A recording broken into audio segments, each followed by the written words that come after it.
Tita Cecil. Tita Cecil.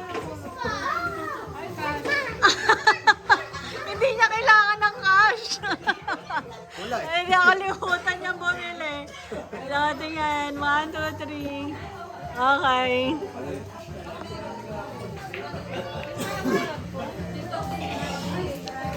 Yan, sino na pulot ko? Si Marcel! Maisel!